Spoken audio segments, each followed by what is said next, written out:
هبتدي الدباجة الرسمية اللي نبتدي بيها دايما ان احنا بنقول تحت رعاية صندوق التنمية الثقافية بينظم متحف ام كلثوم ورشة عمل مع الخبيرة الايرلندية نولاج فيونجيل، او الحقيقة زي ما قالت لي بقى هي اسمها نولاج فيونيل، بس الاسم ايرلندي بيتنطق باللغة الايرلندية القديمة. والحقيقة عن موضوع يهمنا كلنا هو التنمية الثقافية في مجال الحوار الثقافي تبعا لمعايير مشاريع الاتحاد الأوروبي. وأنا بشكر الخبيرة على حضورها، وأحب أقول لكم نبذة عنها. هي خبيرة موسيقية وباحثة ومحاضرة، حصلت على ماجستير في علوم وموسيقى الشعوب من جامعة جولدن سميث بلندن، وحصلت على بكالوريوس الفنون الموسيقية من جامعة NUI بكورك. حضرت في كل من قسم الموسيقى بجامعة ألستر ومعهد مايو بقسم التكنولوجيا والتراث.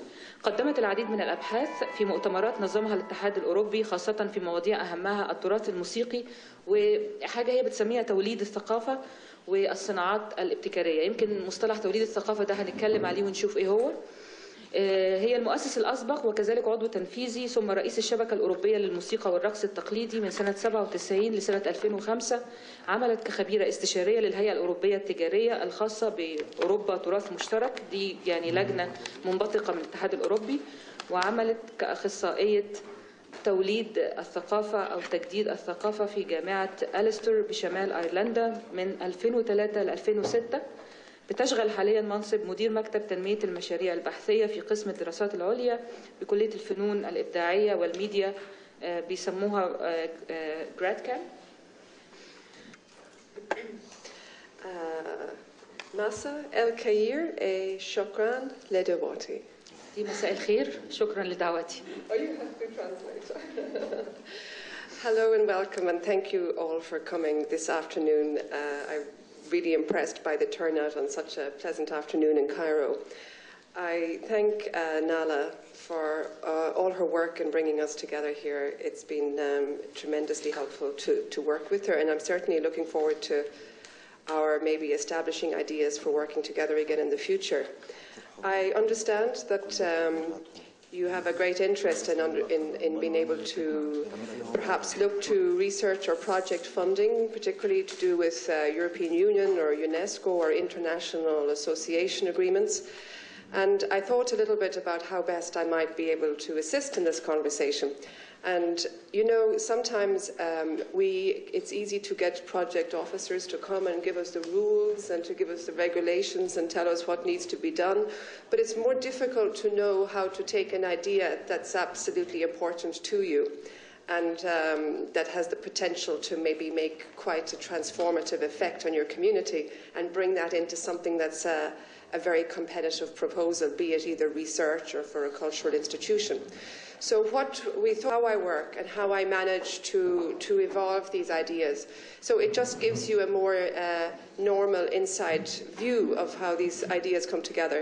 And then for the second half, that we will look at some ways in structuring ideas and also the kind of projects that you might like to see developed and how I can feed back. So it becomes more of a two-way conversation. So I'm going to start initially, and this talk you can look at in a couple of different levels. On one level, it's a conversation about cultural policy, about an art form, and then a conceptual frame in which you try to bring those together.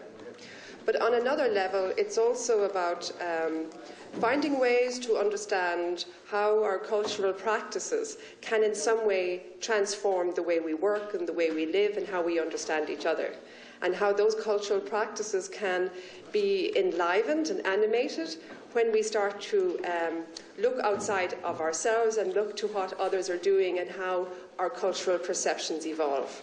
So on one level, it is about project development and project proposals, but on a deeper level, it's more about human development and advancing our own ability to speak into that space. الأسئلة اللي احنا مش عارفينها طبعا يعني نحاول. اتفضل. حضرتك في قضية غاية في الخطورة حضرتك أثرتيها، اللي هو التعامل مع التراث. احنا بالنسبة لنا في المجتمع الشرقي يعني في مصر والشرق الأوسط بصفة عامة بنتعامل مع التراث بحساسية مفرطة.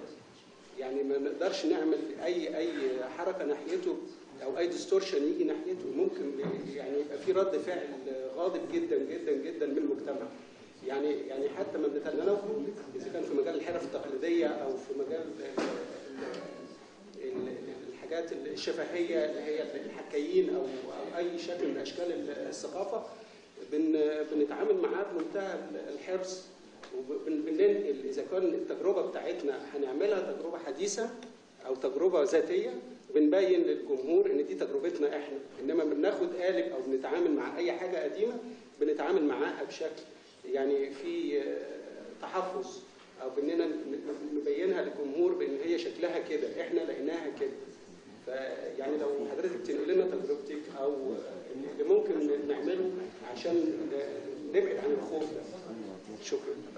يعني احنا كده بنتعاون مع مفاهيم خاصة بالحرية. Any of us who are involved in traditional cultures will always deal with this. It's a real struggle. There isn't an easy answer, but not by any means. And it's very much contextually based, you know, in terms of how you do it and where you do it. But I have experienced some situations which I found quite tragic because of the loss of opportunity. And I've experienced other situations which are quite innovative and witty and clever, and sometimes they work just as well too. But I'll give you two examples. For a period of time, I worked in the Arts Council in Ireland as the music specialist. So this would have been essentially the position whereby you'd make the decisions about what music organisations would receive funding from the National Arts Agency. And at the time, a gentleman on the council wanted to see that artists who had interpretive artists, interpretive and performing artists of a high level would receive an honorarium.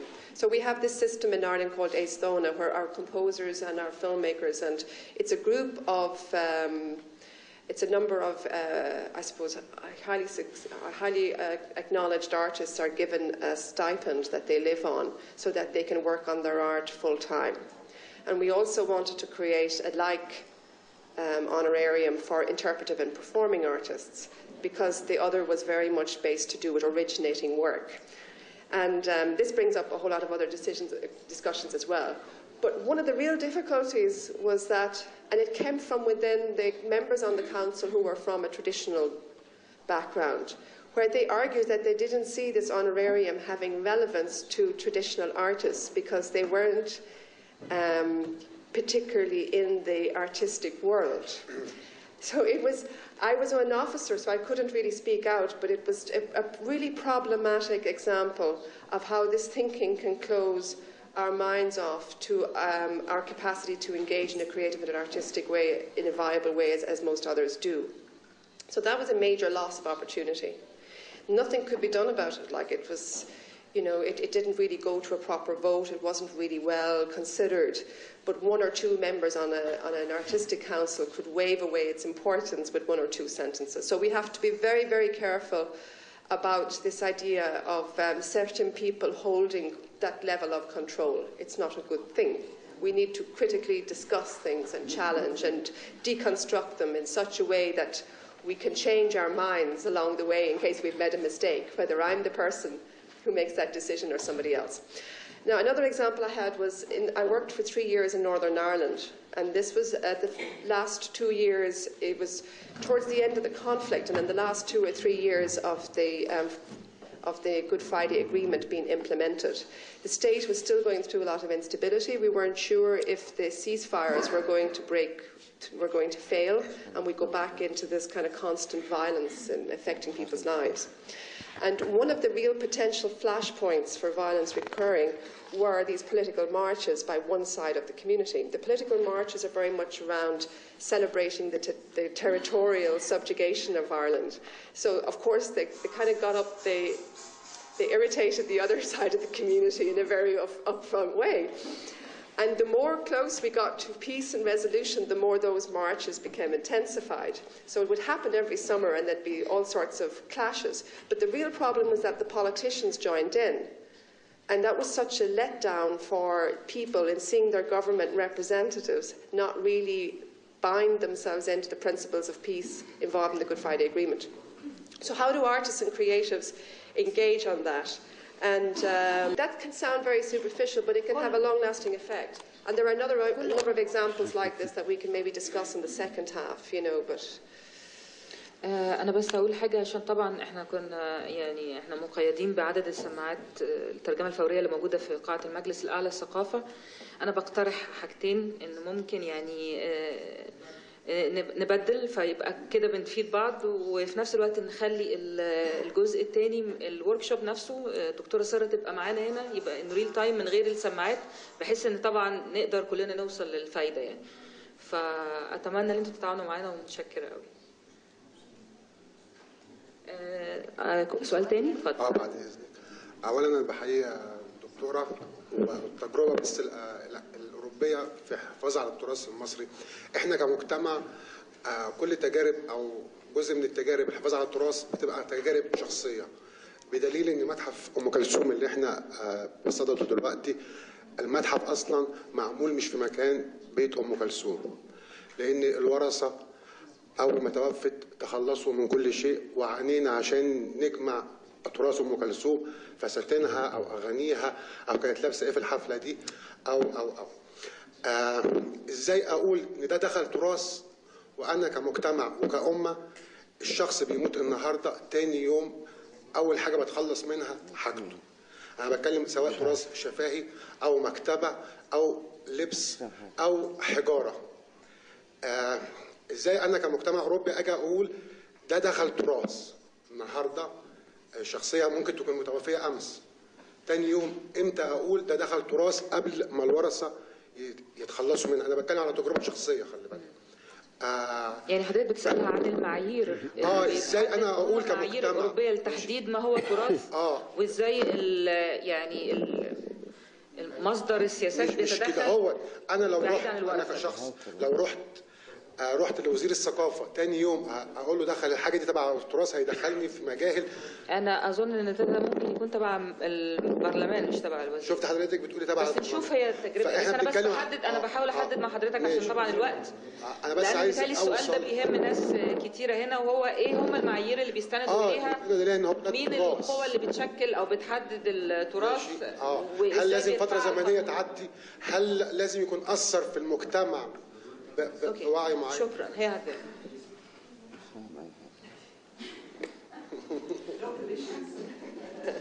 It's always the local issues that get people going. There aren't benchmarks, you know.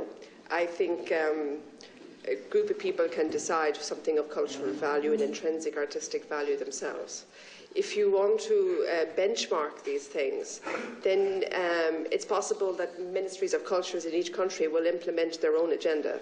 And in the same way, the United Nations will have their identifiers for what they conceive to be an intangible heritage. In this case, you're talking about material culture and connected to an intangible heritage. So that's the best kind of answer I can give in this case, because I'm very cautious about how much I can say about a particular scenario without investigating it in a more careful way. But that's generally how it's handled, if that answers your question. Now, maybe we can come back to some of these projects later. So what I'm going to do is just move in to talk about two projects that I won. One I won funding for, and the other is a project in development. And it'll just give you an example about how something which can be not necessarily even very high art, which can be quite an informal music making, can have quite an impact or an effect on policy making in itself. So, in order to maybe present this in a little bit more fast way, I'm going to take you through some slides. Now, I'm sorry these haven't been translated, but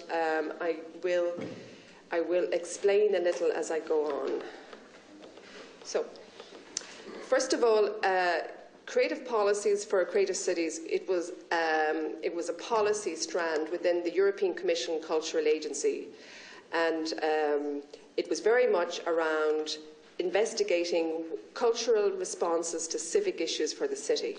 So we identified amongst our three partners in the UK, a Spanish partner, and ourselves in Ireland, three very core, straightforward social problems in the city. And we were saying, we're going to get artists and creatives to think into this space and to come up with an innovative solution.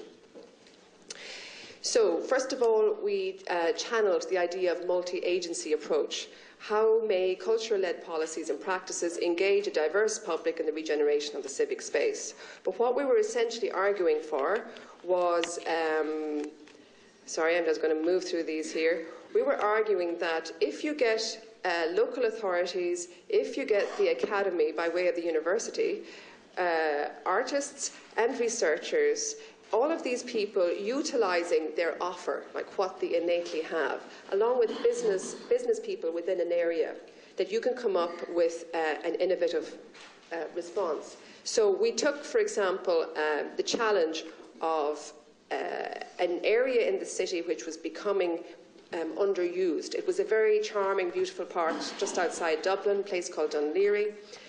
All the shops were closing down when the recession kicked in.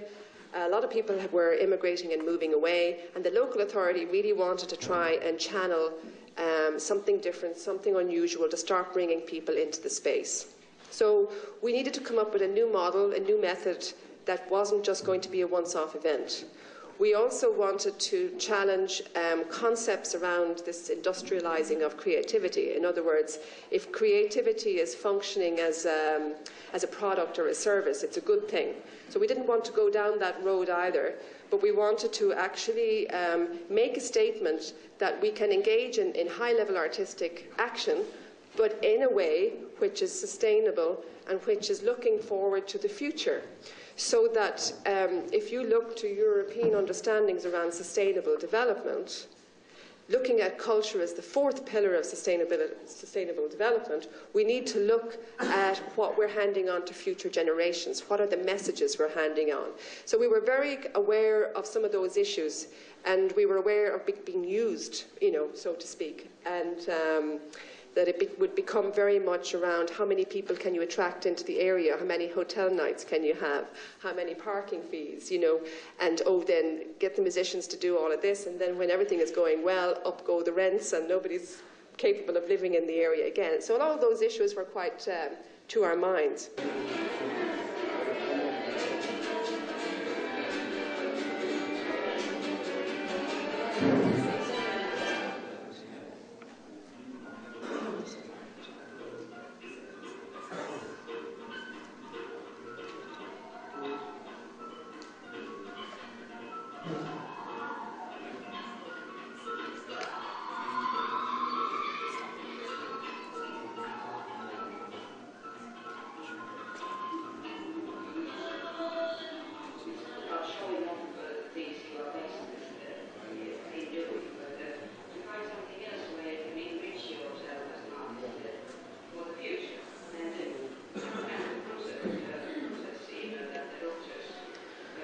طبعا احنا بنتفرج، يعني المفروض ان دي كانت منطقه مهجوره، وكان البروجكت بسرعه كده بس بيحاول يعمر المنطقه ديت عن طريق ان هو بيربط كل الفنانين، كل فنان بيعمل الموضوع بتاعه. فانتوا بتشوفوا النتيجه الاخرانيه، يعني المجاميع دي جت مع بعض ازاي.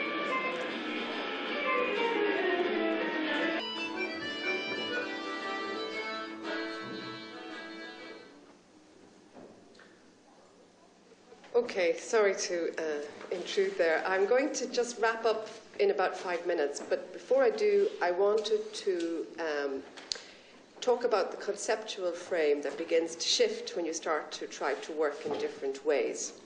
And a second project that I had begun to author last year, the idea of collaborating here in Egypt, called Sunesis, was about ways of knowing. So moving away from this idea of just ways of doing to ways of knowing. Now, I can maybe discuss that later or at another point, but what I want to actually talk about now is curatorial practice, research practice, and artistic development. That how we can, by integrating these elements, it suddenly becomes quite an interesting space.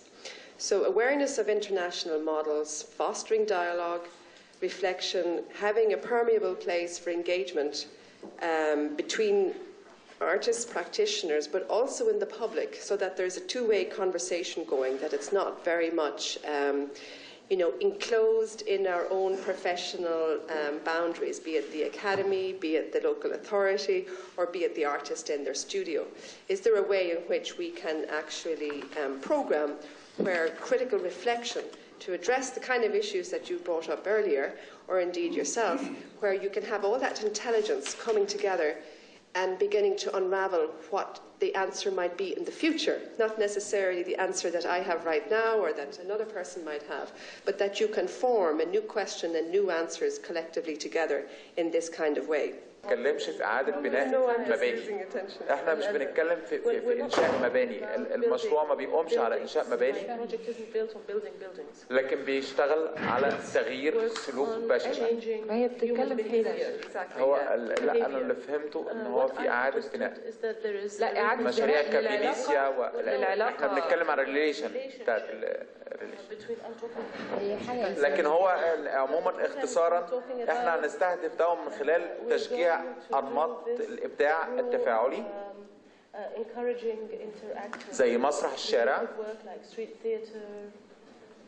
الشارع، حفلات موسيقية غير نمطية، أنماط موسيقية غير نمطية، مش حفلة بالمفهوم التقليدي، أساليب تشجيع أساليب الأداء التعبيري، الرسم ما هو لو حضرتك كنت بدأت بأنك قلت الناس بتكسر في المباني كان الناس فهموا على طول.